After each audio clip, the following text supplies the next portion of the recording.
Assalamualaikum warahmatullahi wabarakatuh. Di pertemuan kali ini, mata kuliah rekayasa perangkat lunak, kita akan bahas mengenai pemodelan data dengan ERD. ERD atau Entity Relationship Diagram ini adalah suatu model untuk menjelaskan hubungan antar data dalam basis data berdasarkan objek-objek dasar data yang mempunyai hubungan antar relasi. ERD juga merupakan teknik yang biasanya digunakan untuk memodelkan kebutuhan data dari suatu organisasi, biasanya oleh sistem analis di tahap analisis persyaratan pengembangan sistem. Nah, ada beberapa istilah yang perlu kita ketahui di dalam ERD. Yang pertama adalah entitas. Nah, entitas ini adalah sebuah benda atau objek yang mewakili sesuatu di dunia nyata yang dapat dibedakan dari objek lainnya atau bisa dikatakan unik. Nah, entitas ini memiliki atribut yang mendeskripsikan karakter dari objek tersebut. Entitas bisa berupa makhluk hidup, misalnya mahasiswa, pegawai, dokter, dosen, pasien, hewan, dan sebagainya. Kemudian bisa berupa benda mati seperti mobil, rumah, handphone, ruang kelas, laboratorium, dan sebagainya. Kemudian bisa berupa abstrak atau konsep seperti mata kuliah, pekerjaan, departemen, kategori, jurusan, dan sebagainya. Bisa juga berupa peristiwa, misalnya peminjaman, penjualan, pembelian, pembayaran, dan sebagainya. Nah, untuk notasi atau simbol entitas, ini adalah kumpulan entitas yang memiliki tipe yang sama. Nah, ini adalah lambang entity set atau bentuknya seperti persegi panjang. Kemudian ada beberapa varian dari entitas tadi. Yang pertama adalah strong entity atau entitas kuat dan weak entity atau entitas lemah. Nah, entitas kuat ini adalah himpunan entitas yang tidak memiliki ketergantungan dengan entitas lain. Nah, lambang dari entitas kuat seperti contoh di slide ini. Kemudian untuk weak entity, ini adalah himpunan entitas yang keberadaannya ketergantungan dengan entitas lain. Himpunan entitas ini tidak punya atribut yang berfungsi sebagai kunci yang benar-benar menjamin keunikan entitas. Nah, lambang entitas lemah atau weak entity seperti dalam slide ini. Istilah selanjutnya adalah atribut. Nah, atribut ini merupakan karakteristik dari sebuah entitas jika dalam sebuah tabel berhubungan dengan field. Nah, atribut ini merupakan karakteristik dari entity atau relationship yang menyediakan detail tentang entity atau relationship sehingga dapat dibedakan dengan yang lain. Atribut ditentukan dari relevansinya terhadap entitas tersebut. Misalnya, entitasnya mahasiswa, berarti memiliki atribut name, nama, alamat, jurusan, kelas, dan nomor HP. Kemudian contoh lain, entitas ruang, berarti memiliki atribut seperti kode ruang, nama ruang, dan kapasitas. Contoh yang lainnya adalah entitas mata kuliah. Nah, berarti memiliki atribut kode mata kuliah, nama mata kuliah, kemudian SKS, dan jenis kuliah. Atribut yang merupakan sebutan untuk mewakili suatu entity ini memiliki notasi atau simbol seperti dalam gambar ini.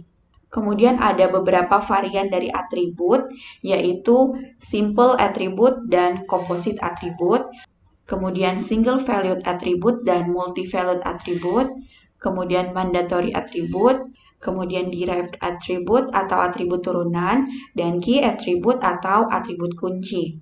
Nah, kita akan bahas masing-masing varian atributnya. Yang pertama, simple attribute. Nah, simple attribute atau atribut sederhana, ini adalah atribut yang tidak dapat dibagi-bagi menjadi atribut yang lebih mendasar. Contohnya, atribut harga pada entitas barang. Kemudian contoh lain, atribut gaji dan posisi pada entitas staf. Selanjutnya, composite attribute. Nah, atribut ini terdiri dari beberapa atribut yang lebih mendasar. Contoh atribut dari entitas pegawai adalah nama. Nah, nama ini bisa di-breakdown sebenarnya menjadi nama depan atau first name, nama tengah atau middle name, dan nama belakang atau last name. Sehingga untuk atribut nama ini bisa menjadi composite attribute nama depan, nama tengah, dan nama belakang. Selanjutnya, single values attribute. Nah, ini adalah sebuah atribut yang memiliki nilai atau value yang tunggal. Contohnya, atribut branch number ini mempunyai value B003. Contoh lain, entitas mahasiswa ini memiliki atribut namanya NIM. Nah, NIM mahasiswa ini berarti nilainya tunggal. Misalnya 097031. Nah, NIM setiap mahasiswa ini berarti hanya punya satu atau bernilai tunggal. Kita lanjut ke jenis atribut berikutnya yaitu multivalues attribute. Nah, atribut ini mempunyai nilai yang lebih dari satu. Contoh di slide ini terdapat entitas pegawai. Nah, pegawai ini memiliki atribut seperti tanggal lahir, gelar, NIP, dan nama. Nah, atribut gelar itu termasuk multivalues attribute atau bisa mempunyai nilai yang lebih dari satu, karena seorang pegawai bisa saja mempunyai gelar lebih dari satu. Kita lanjut ke mandatory attribute. Nah, ini merupakan atribut yang harus diisi dan tidak boleh dikosongkan nilainya. Atribut mandatory ini biasanya merupakan atribut yang menjadi kunci atau key dalam suatu entitas. Contohnya, atribut NIM, ini untuk entitas mahasiswa, jadi tidak boleh kosong. Kemudian atribut kode barang untuk entitas barang. Berikutnya adalah derived attribute. Nah, atribut ini dihasilkan dari atribut lain, disebut juga sebagai atribut turunan. Misalnya dalam entitas pegawai terdiri dari atribut tanggal lahir. Nah, umur itu bisa diturunkan dari tanggal lahir. Kemudian contoh lain adalah entitas list yang terdiri dari rank start dan rank finish. Nah, dari atribut rank start dan rank finish ini kita bisa menurunkan atribut lain yang namanya durasi. Selanjutnya key attribute. Nah, di dalam key attribute ada istilah-istilah lain yang perlu kita pahami seperti super key, candidate key, kemudian kunci relasi atau relation key atau kunci utama atau primary key, kemudian kunci alternatif atau alternate key, kemudian composite key, dan foreign key. Nah, untuk yang key atribut ini kita akan bahas detailnya.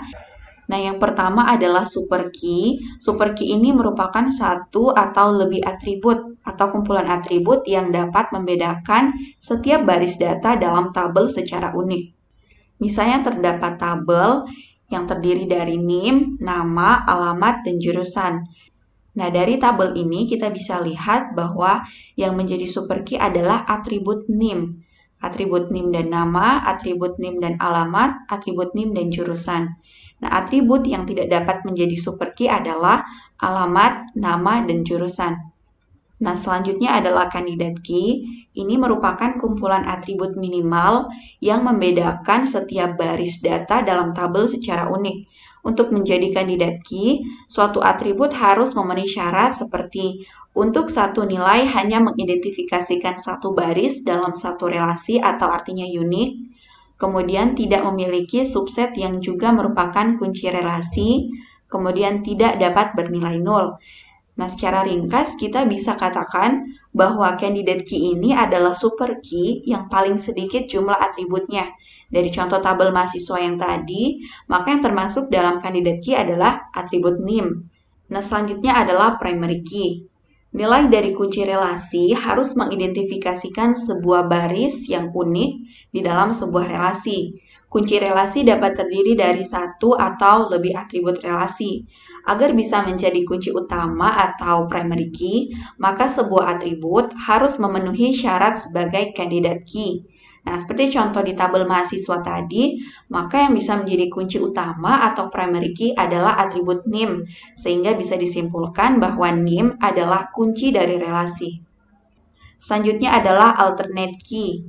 Nah, kunci alternatif ini merupakan kunci yang tidak ada dalam dunia nyata namun diadakan dan dijadikan sebagai primary key.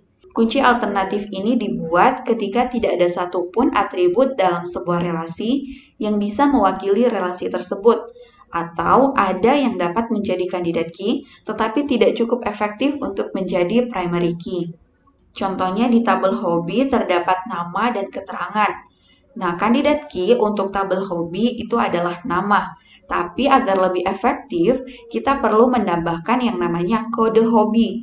Nah, kode hobi ini sebenarnya tidak ada dalam dunia nyata. Tapi dalam case ini kita perlu menambahkan atribut kode hobi sebagai alternate key. Kemudian composite key. Nah, composite key ini merupakan primary key yang terdiri lebih dari satu atribut. Contohnya tabel nilai. Nah, tabel nilai terdiri dari NIS, nama, tahun pelajaran, semester, mata pelajaran, dan nilai. Nah, dari contoh ini kita ingin mendapatkan informasi mengenai nilai matematika dari Rudi, maka perlu disebutkan tahun pelajaran dan semester selain dari NIS dan mata pelajaran. Hal inilah yang dimaksud sebagai composite key. Selanjutnya adalah foreign key. Nah, foreign key ini adalah sekumpulan atribut dalam suatu relasi, misalnya A, sedemikian sehingga kumpulan atribut ini bukan kunci relasi A, namun merupakan kunci dari relasi lain. Contohnya, entitas mahasiswa yang terdiri dari NIM, nama, dan alamat, kemudian entitas jurusan ini terdiri dari kode jurusan dan keterangan. Nah, maka ketika dua entitas tersebut akan direlasikan, maka yang akan menjadi foreign key adalah NIM dan kode jurusan. Selanjutnya adalah relationship. Relasi ini merupakan hubungan di antara beberapa entitas. Dengan adanya relasi, maka bisa menggambarkan hubungan antara entitas yang satu dengan entitas yang lain. Nah, macam-macam relasi ini terdiri dari relasi kuat dan relasi lemah. Nah, contoh dalam slide ini yaitu relasi antara branch dan staff. Jadi di antara entitas branch dan entitas staff ini terdapat relasi memiliki atau has. Kemudian di antara entitas mahasiswa dan mata kuliah ini memiliki relasi mengambil. Artinya mahasiswa mengambil mata kuliah. Mengambil ini disebut dengan nama relasinya.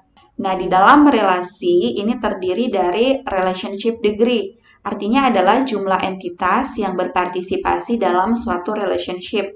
Nah, relationship degree ini terdiri dari derajat 1 atau unary degree, kemudian derajat 2 atau binary degree, kemudian derajat 3 atau ternary degree. Dan selanjutnya adalah quaternary degree atau complex relationship.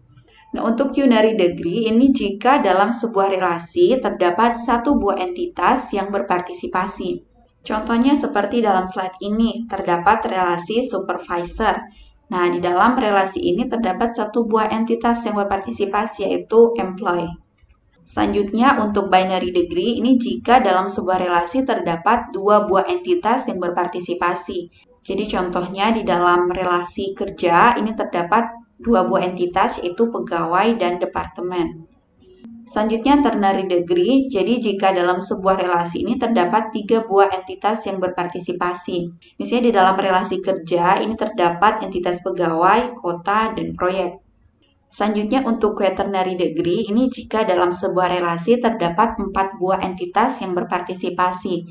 Misalnya relasi belajar mengajar atau jadwal.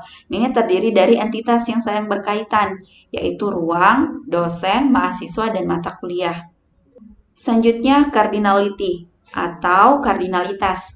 Nah, kardinalitas relasi ini menunjukkan jumlah maksimum himpunan entiti yang dapat berelasi dengan himpunan entiti yang lain. Jadi ada 3 jenis kardinalitas. Yang pertama adalah one-to-one, kemudian one-to-many, selanjutnya adalah many-to-many. One-to-one ini adalah setiap data value pada himpunan entitas A yang berhubungan paling banyak satu data value pada himpunan entitas B. Begitupun sebaliknya. Misalnya untuk entitas A atau karyawan, ini memiliki nama-nama seperti dalam slide ini. Kemudian entitas departemen ini misalnya memiliki data value seperti keuangan, kerumah tanggaan, innovation center, OPT lab, dan sebagainya. Jadi terdapat entitas karyawan dan entitas departemen yang dihubungkan dengan relasi mengepalai. Nah, di dalam entitas karyawan ini terdiri dari atribut NIC sebagai primary key, kemudian nama, alamat, dan jenis kelamin. Selanjutnya di departemen ini terdapat kode departemen sebagai primary key dan atribut nama departemen. Nah, kardinalitasnya ini adalah one to one atau satu ke satu. Jadi setiap karyawan paling banyak mengepalai satu departemen. Nah, sebaliknya setiap departemen juga dikepalai oleh paling banyak hanya satu karyawan. Selanjutnya adalah one to many. Nah, one to many ini adalah setiap data value pada himpunan entitas A yang dapat berhubungan banyak ke data value pada himpunan entitas B. Contohnya, A ini adalah entitas dosen dan B ini adalah entitas mata kuliah. Nah, misalnya dosen 1 ini bisa mengajar sistem basis data dan juga pemrograman basis data. Nah, dosen 2 ini bisa mengajar kalkulus, jaringan komputer, dan multimedia. Artinya, di dalam contoh di slide ini, entitas dosen dan entitas mata kuliah ini dihubungkan dengan relasi yang namanya koordinator mata kuliah. Nah, kardinalitasnya ini one to many karena setiap dosen ini bisa menjadi koordinator di beberapa mata kuliah. Nah, setiap mata kuliah ini hanya memiliki satu dosen koordinator. Selanjutnya adalah many to many. Nah, many to many ini adalah setiap data value pada himpunan entitas A dapat berhubungan banyak ke data value pada himpunan entitas B, dan begitupun sebaliknya. Contoh, A adalah entitas mahasiswa dan B adalah entitas mata kuliah. Jadi contoh dalam slide ini, data value mahasiswa 1 ini bisa mengambil mata kuliah seperti sistem basis data dan jaringan komputer. Dan mahasiswa kedua ini bisa mengambil mata kuliah kalkulus dan pemrograman basis data. Selanjutnya mahasiswa ketiga ini bisa mengambil mata kuliah multimedia. Nah, seperti dalam contoh di slide ini ya, jadi ada entitas mahasiswa, kemudian entitas mata kuliah. Ini dihubungkan dengan relasi yang namanya mengambil. Dari kardinalitasnya adalah many to many. Jadi setiap mahasiswa ini bisa mengambil beberapa mata kuliah dan setiap mata kuliah ini diambil oleh banyak mahasiswa. Oke, itulah 4 istilah-istilah yang terdapat di dalam IRD. Yang pertama adalah entitas atau entity, yang kedua adalah atribut, yang ketiga adalah relasi, dan yang keempat adalah kardinalitas. Nah, ada beberapa langkah dalam pembuatan IRD. Yang pertama adalah menentukan entitas kuat, kemudian mencari atribut dari setiap entitas, kemudian mencari primary key dari entitas, kemudian menentukan relasi antar entitas, berikutnya menentukan foreign key, selanjutnya adalah mengoptimalisasi. Contoh kasus di dalam slide ini terdiri dari entitas dosen dan entitas mata kuliah. Ini dihubungkan dengan relasi yang namanya mengajar. Nah, di dalam entitas dosen ini terdapat atribut NIP sebagai primary key, kemudian nama dan alamat. Kemudian dalam entitas mata kuliah ini terdiri dari kode mata kuliah sebagai primary key, kemudian atribut SKS dan nama. Nah, di antara entitas dosen dan mata kuliah, berarti ini yang menjadi foreign key atau kunci tamunya adalah NIP yang diambil dari primary key dari entitas dosen, kemudian kode mata kuliah yang diambil dari primary key dari entitas mata kuliah. Nah, selain dosen dan mata kuliah yang dihubungkan dengan relasi mengajar, ini sebenarnya masih ada satu entitas yang belum berrelasi dalam sistem ini, yaitu entitas mahasiswa. Nah, entitas mahasiswa ini berhubungan dengan relasi mata kuliah sekaligus berelasi juga dengan dosen. Tetapi relasi antar mahasiswa dengan kedua entitas yang lain ini saling berkaitan atau bersamaan. Jadi IRD tadi bisa dikembangkan, ditambahkan dengan entitas mahasiswa, kemudian dihubungkan dengan relasi mengikuti. Di dalam entitas mahasiswa ini terdiri dari NIM sebagai primary key, kemudian atribut nama, alamat, dan jurusan.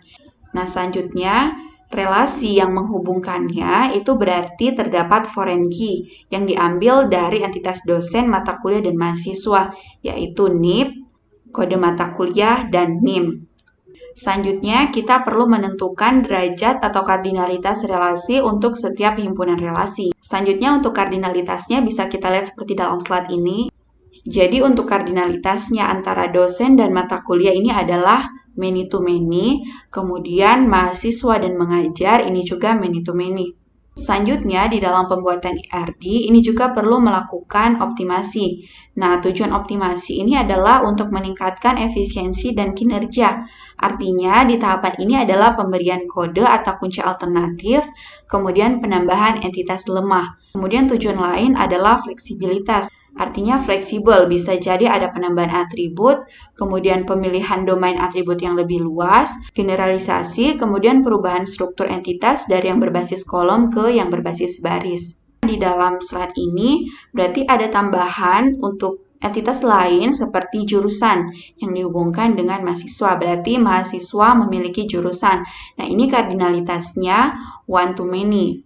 Satu jurusan ini bisa dimiliki oleh banyak mahasiswa, sedangkan banyak mahasiswa ini hanya bisa memiliki satu jurusan.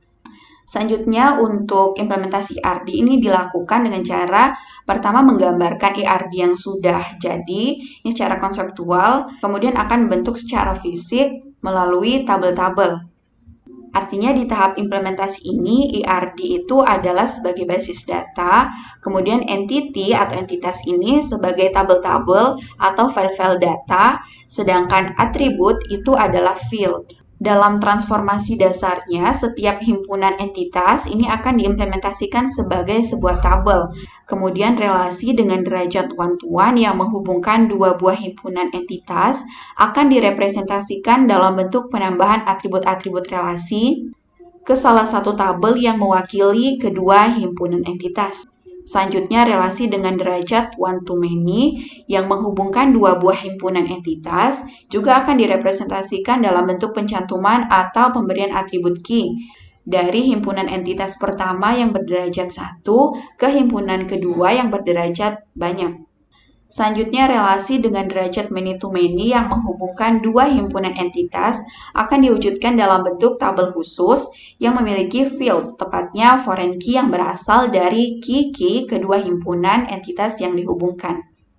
Oke, sekian pembahasan kita mengenai pemodelan data dengan IRD. Semoga bermanfaat. Sampai jumpa di video selanjutnya. Assalamualaikum warahmatullahi wabarakatuh.